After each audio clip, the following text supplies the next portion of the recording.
stories, we miss the other side of producing. But at the same time, the stories are also what sells and what people will remember once it's on the screen. And I don't think our vision's fully lining up, right? So we'll do a movie in America and all the Africans slag it off. We do a movie here and the West go, this wasn't produced well, or, there wasn't enough training in the acting. I think there is a balance to find between the two, and I think it's just having the right compatibility. A co-production is just like a relationship, any relationship, friendship, marriage, girlfriend, boyfriend, it's the same thing. You have to have some things in common. Less being in that kind of business deal is going to be a nightmare.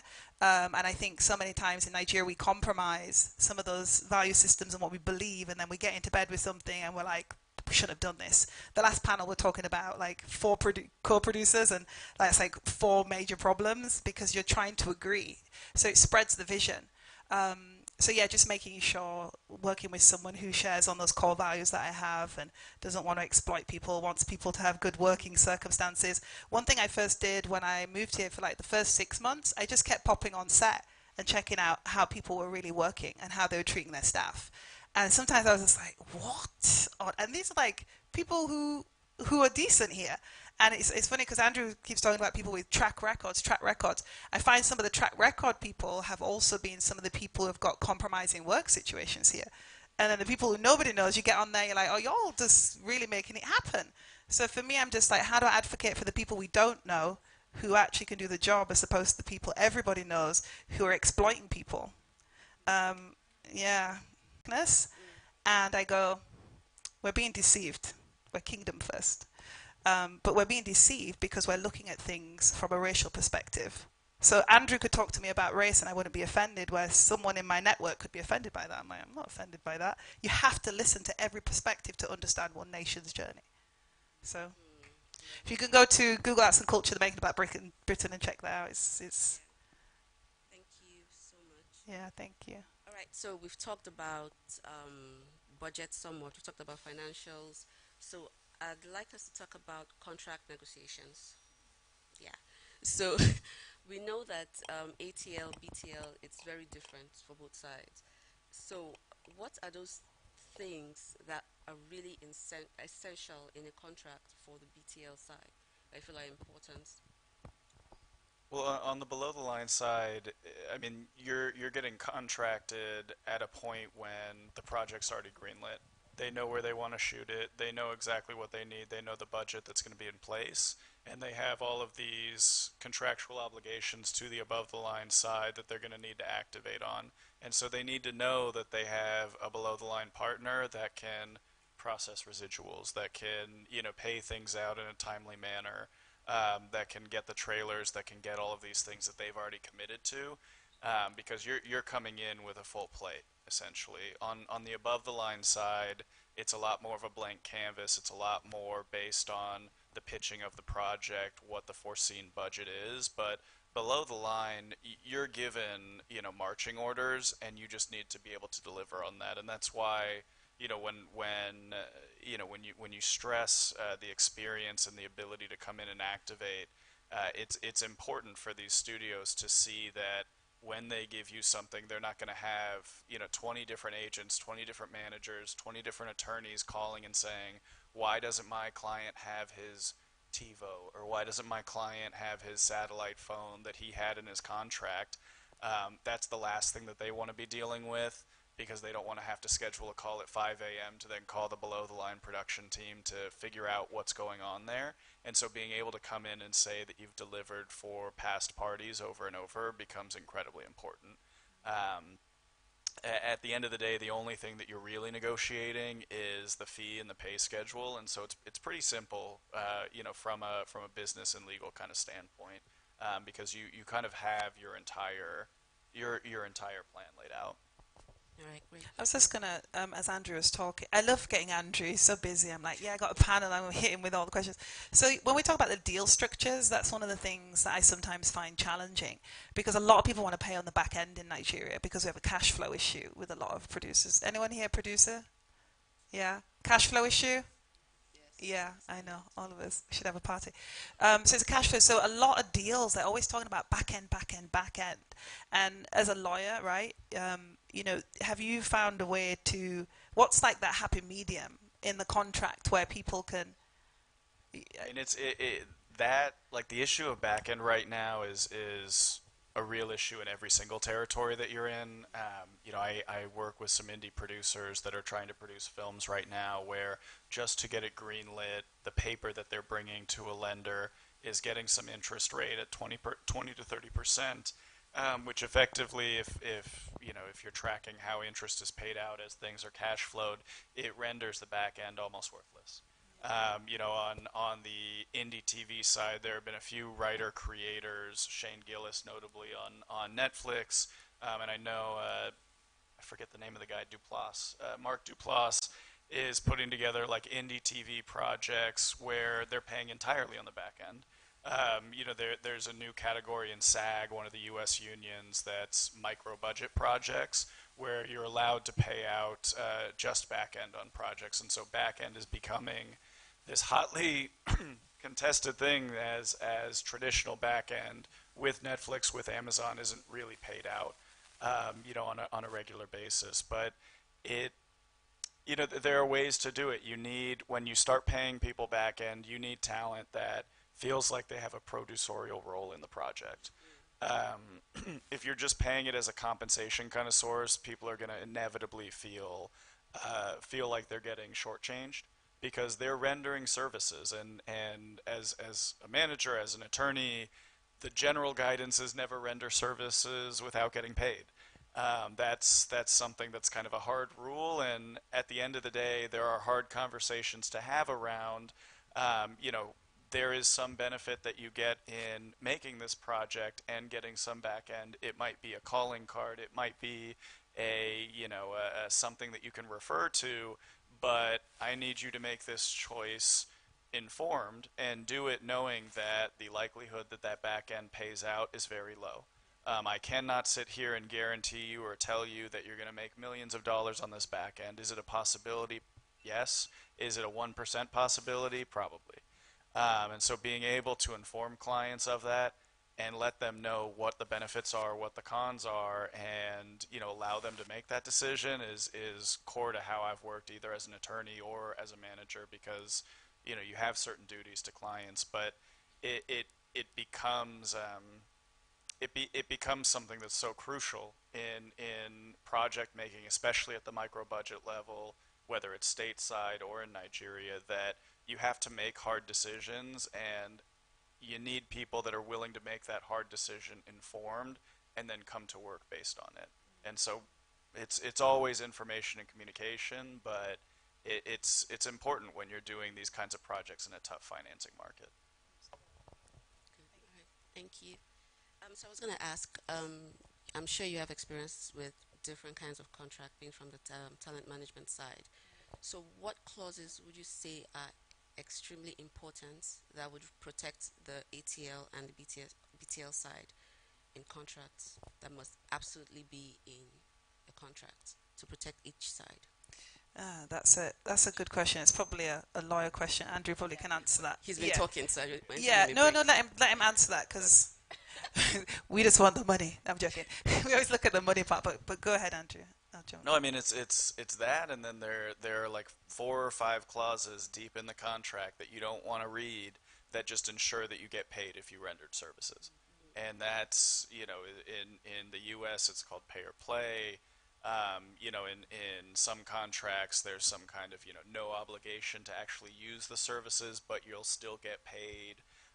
And just making sure that if you're showing up, you're getting paid. I mean, this whether you're a grip or whether you're on screen or behind screen, these are services that you render. This is a job. This is something that you deserve to be compensated for.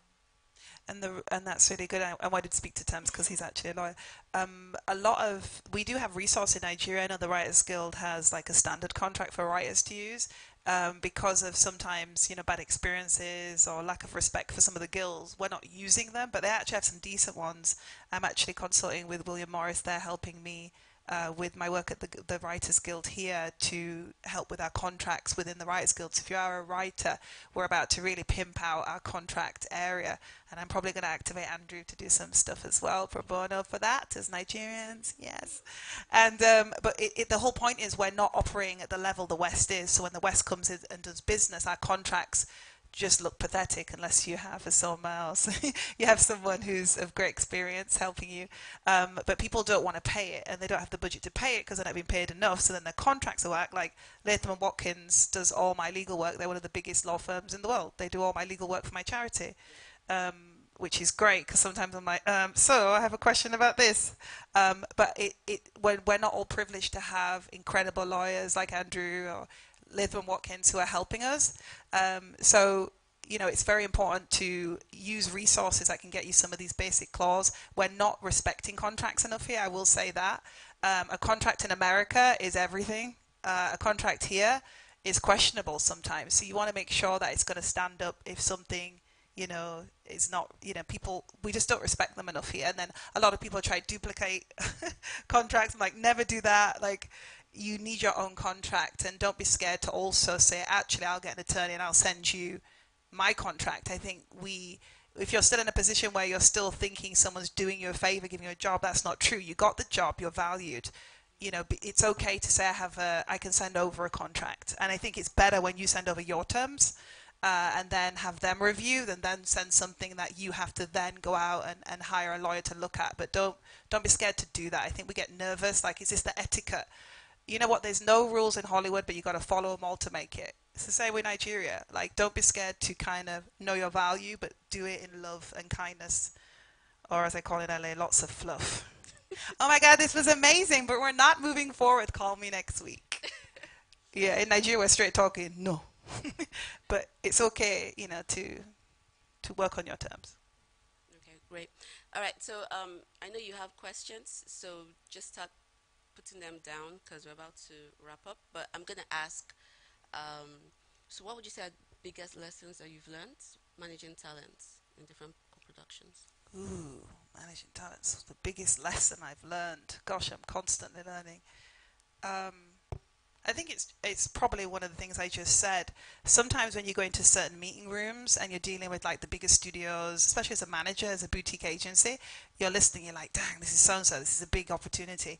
And sometimes you start falling into systems that they've created instead of being just confident and kind and saying, this sounds great, I'm going to send something over from legal. I think it's just knowing your client's value, your value, that you're okay to assert what's best for your client. I think sometimes we get nervous about that. Like when I first started, I came from a management agency and then I moved into to my own company.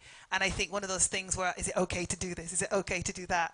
And I think one of the biggest lessons I've learned is there's just no rules, right? Just be kind to people. Remember, if you don't see them on the way up, you'll see them on the way down. I had a meeting with William Morrison. The woman was like, I know you're from Boston. you used to go to my church. I was like, shoot, dang, wow, thank God for being a good person. But she recognized me. So, and she just moved there. She went to Harvard Law, and I was just like, this is nuts. Like, how is this even happening? And I realized a lot of my relationships over the years from the last firm, from being talent, from being a global citizen, are actually helping me now being in Lagos. There's people I can call on for the important work that I'm doing now. I was doing good work. This is important work. Yeah. Great. All right, so we have producers in the house, right? If you're a producer, can I see your hand?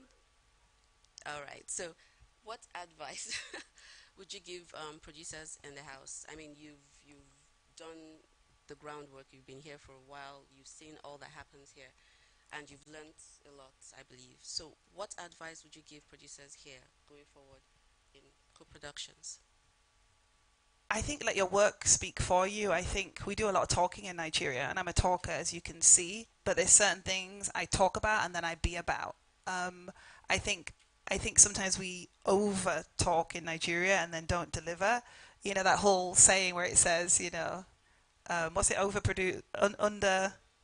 Overpromise, underdeliver. Hey, there you go. That you want to do the opposite. So Just let people think you're not good. Let people think there's nothing going on and then just deliver. I think in Nigeria, what happens is there's all this hype and then you get something, you're like, "Ugh, what is this? It's not a good edit, or you didn't use a colorist, or, you don't see the money on the screen. Just make sure you're working in excellence all the time. There's no way to get to your next point. Like there's people in this room going, and you come to these panels and you go, what can I get? Who am I going to talk to? What's next for me? What if you came in and said, how can I help Andrew? Or how can I help Kem? You will stand out. I'll remember you forever and ever. I think Kem is in here, the animator. I remember her from last year. I knew her name and everything just because her whole attitude. Like, it's good to make an impression in your character. Yeah, Kem, I see you. Look at her there. See, I remembered your name, right? And you're an animator. And that is a big deal when you meet hundreds of people in this industry. You can't remember everyone or anything. First impressions do count. Be consistent with your character. There's no way for you to get your next your money. Like, this is, if I speak to Kem, I'll get this. In actual fact, it's the people that don't speak to me that I start seeking out. And I'm like, I like this person. I like how they held themselves. I like how they weren't hustling. I like how they was professional and calm. You'll find I'll hunt in for people like that rather than people that are overselling me. So just remember that when you're in this festival and you're seeing the John Boyegos and the Andrews and the CAAs, just remember how you hold yourself and how you talk and how you listen.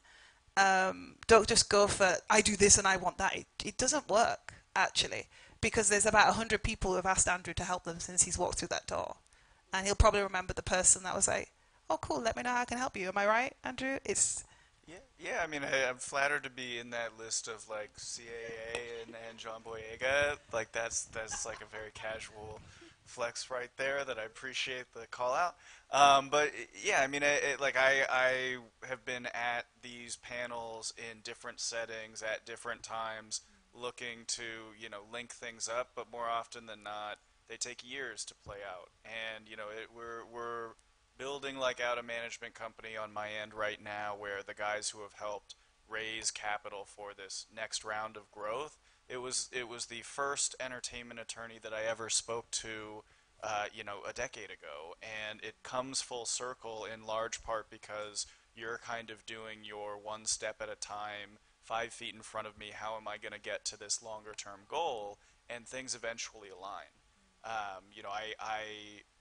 I ended up working, with Nigerian talent in part because I was married to a French woman that opened me up to international TV, and then I met a very close friend of mine from CAA who I wanted to help out throughout the process from a legal side, and have been incredibly happy to have found this path, over the course of it. But it has only come from, step by step, one foot in front of the other, and working along the way and enjoying that, and to be on a panel, to be thrown in with John Boyega and CAA is going to be the peak of this trip for me. But it's it comes from doing cleaning, keeping your side of the street clean, and continuing to grow. And things eventually line up with the people that you create connections with over a long period of time. It's almost never, hey, do this for me, and I'm gonna, make X, Y, and Z tomorrow. Like these things take a long time, and they come together over millions of connections that you don't even realize that you're making, but are showing up for. But yeah. Right, that's good. Thank you. So you said let your work speak for you earlier today. So is there anything that you would give as an advice to production companies or producers, ATL basically, on what they should be doing differently to make us more approachable? I, I'm not sure. I'm not sure. I'm vibing with the phrasing of the question, but at the same time, I think I understand it. Um, it's work product. Finding authentic ways to work together as opposed to jamming square peg into circular hole. I think Nigeria and the continent as a whole has massive opportunities for people to tap into. There are a billion people in the diaspora worldwide, and every one of those people worldwide has a very authentic connection to the continent, and so there are naturally authentic stories to tell. I think we were watching a co-production kind of panel before where they were talking about finding a way to tee in, a Danish storyline into a Nigerian story. I'm not sure that that necessarily vibes. I mean, if there's a Nigerian population in Denmark, fantastic, but it may not be a story that naturally crosses over. And so finding the authenticity, the way that people have flowed over, the globe, and finding ways to work together in ways that don't feel forced. But it goes back to, finding the connections, finding the partners in the industry that don't feel forced, don't feel like you chase someone down for, hey, you're going to open this door for me equals money. It's got to be something where you're working with people. These are working relationships that you'll experience over the course of 9 months in production sometimes. And so, finding the right people to work with, finding the right stories to work with that naturally are told as opposed to trying to force something. And I think to add to that, I think sometimes we don't realize we actually have value. When Westerners come in, the way we do things on set here, we work under extreme pressure, under extreme circumstances. It's like it can be very intense producing here, and very intense, below the line, above the line, like all of it is not a joke. And I think we have to remember that's actually something we could be training, capitalizing on with the West to teach them that. I mean, we do some of that with the work here at Afriff, but it's like, know that what you know is also valuable because it's a different market. I've learned that as a global citizen. As I go to different places, I'm like, oh wow, England doesn't know about this. And then I go to America, they don't know about this. Like, I always laugh and joke about England because I'm like, how do y'all even make any money? Like, this is crazy. Like, the rate in which people get paid in the UK compared to LA, and now I'm in Nigeria, that just feels like ministry. But it's the important work, right? Because the product is still there, right? The value is still there. And then equally, Americans coming in and training and imparting the things that we don't know as Nigerians and making sure we take that. So it's a transfer of knowledge and information. There was a producer, I call her Lulu, but her name's Afarubi. Does anyone know Afarubi? Lulu. She's amazing. She trained in London, incredible director as well. But she's actually like, Kem, I want to start teaching Westerners how to produce here. Because we know some stuff, man. We could turn over a movie with like the money we do in the circumstances we have with no light. There's something that the West has to learn from us. So just know that also as being valuable, because we're pumping out more films than anyone in the world. Like, we've got something about to kick off here. So just know the value in which you also carry. But I just wanted to mention her name because when I said, what do you want to do something. She's like, these Westerners don't know how to produce here. Let me teach them how to move in our space. That's value. So find some value and then talk to me. Don't talk to me if you can't find value. You bring value and money will follow. Uh-huh. All right, thank you so much for these valuable insights. I'm now going to open the floor to questions.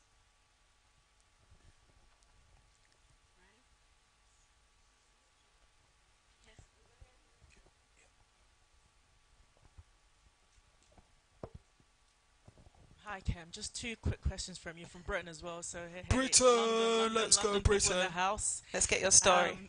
So I wonder, do you still do you represent actor directors, or So do you directors? what about actor director combo? That's interesting. Because there aren't a lot, so that's where I fit in. Cool. And there's only one woman, Regina King, who's kind of in that sort of field as well. Because everyone else we have is Mel Gibson, Clint Eastwood.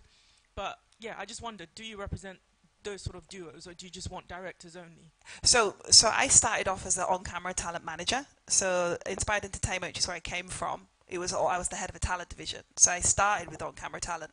Then when COVID hit, I moved into behind-the-camera talent because screenplay writers were still working.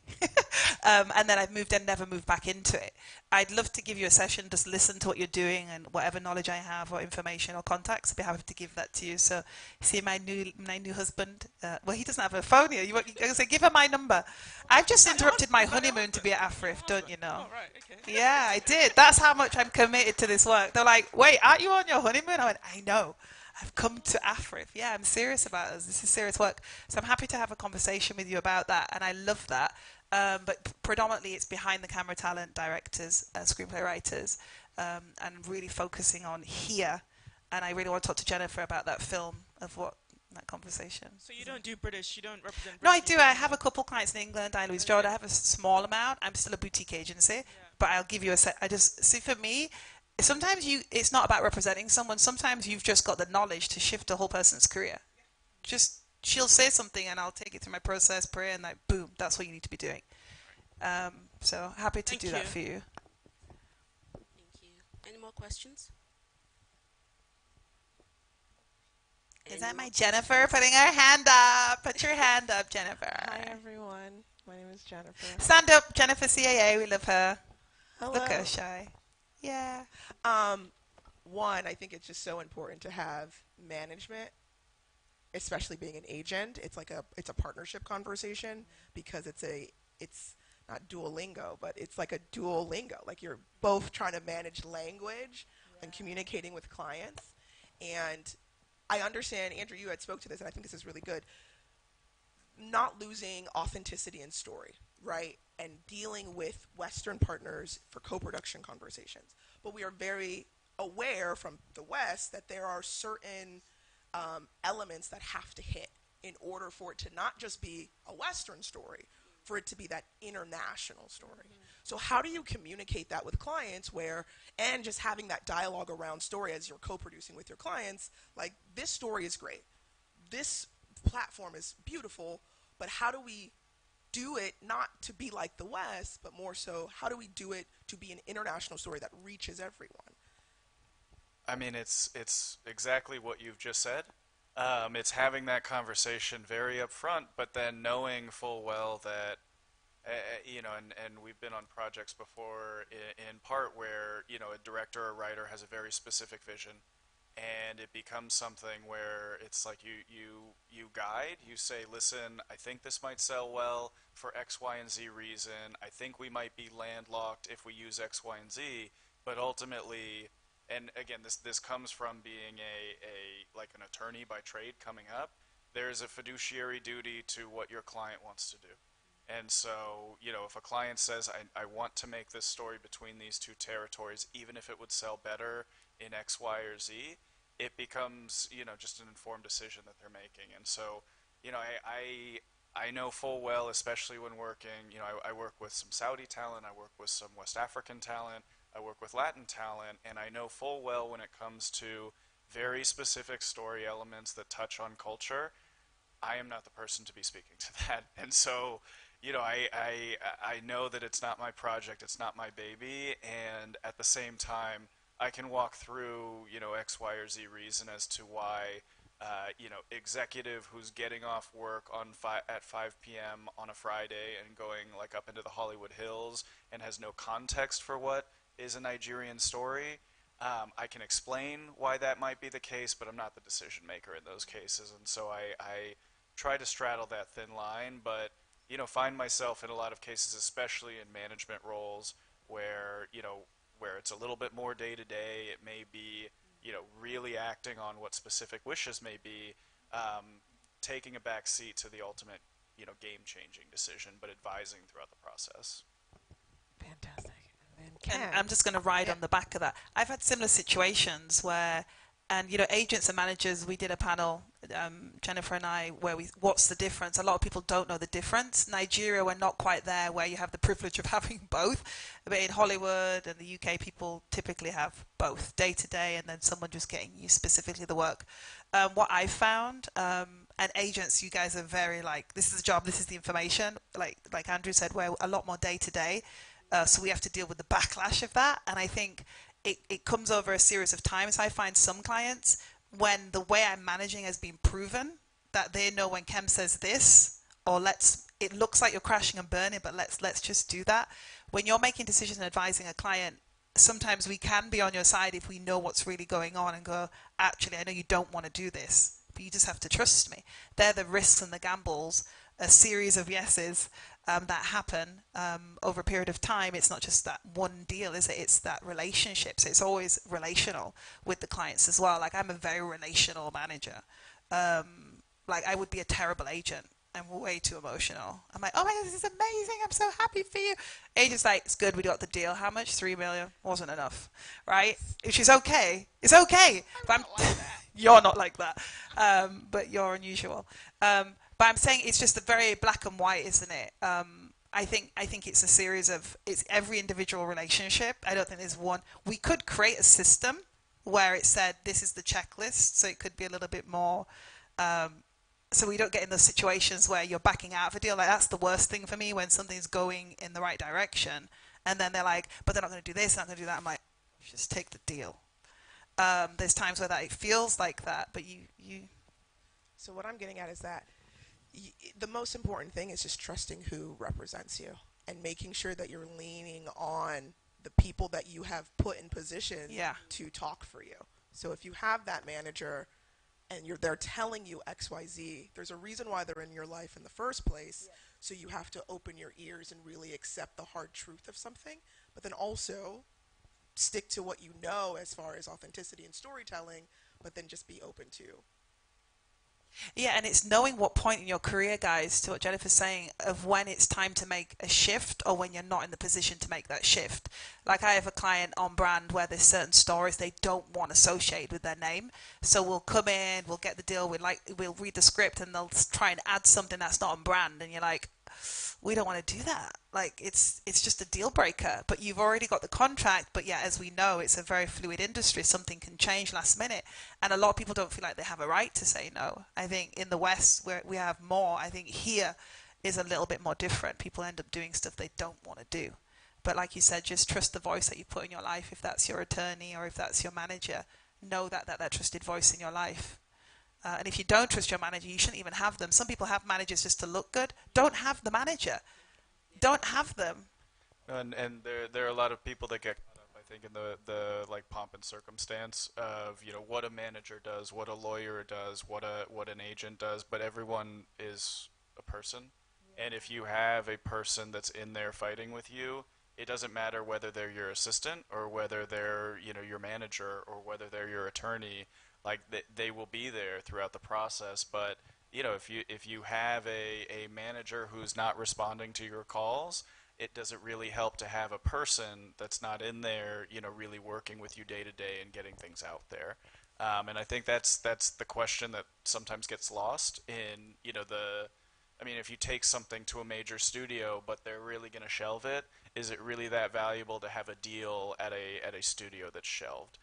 Versus something that's going to go the indie route, but you have people that are fighting with you. And so I think a lot of those questions don't get asked sometimes because they're lost in the pomp and circumstance of what is Hollywood, what is anonymous and I don't want to get caught saying anonymous content and it being like a negative thing towards them because they're the biggest and they're like really great at what they do. But at the same time, like, just if you're repped by someone at like a really big shop but they're not answering your calls, it's just as difficult as if you're repped at someone at a small shop who's not answering your calls. And so it becomes just finding the people who are going to help you throughout that process. Thank you so much. And now we've come to the end of our session. Please, let's give a round of applause to our panelists. They've been amazing. Sorry we kept you talking for too long, but we need to learn a lot from you. Thank you so much, and thank you for joining us today. Thank you so much. Thank you. All right, guys, if you want to reach out to them, Google them. There's a lot to read. Don't Google me. I always say, don't Google me. It's so outdated. I say, don't Google me, pray about me. I don't mind. I can stand to the side for a little while, but please just be direct with what your name is, the company you're from. I'm happy to collect information. My social media handle is chemistry, like mystery, chemistry global. And I am active, but just know what you want and what you're doing. And when I come off my honeymoon, I'll be happy to set a Zoom or something.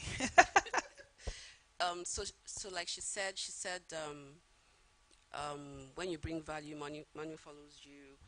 It's not about you. You have to think beyond yourself, right? Yes. So I think it also has to do with the way you package yourself.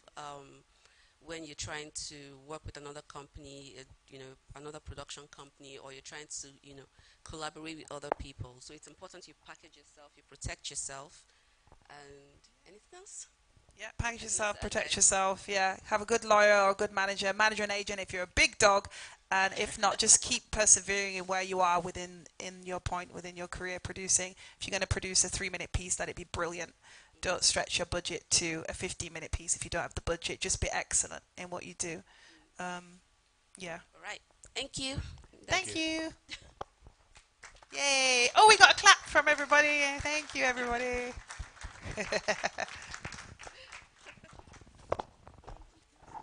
Okay, please let's give them a round of applause once again. And please let's take pictures, group photo.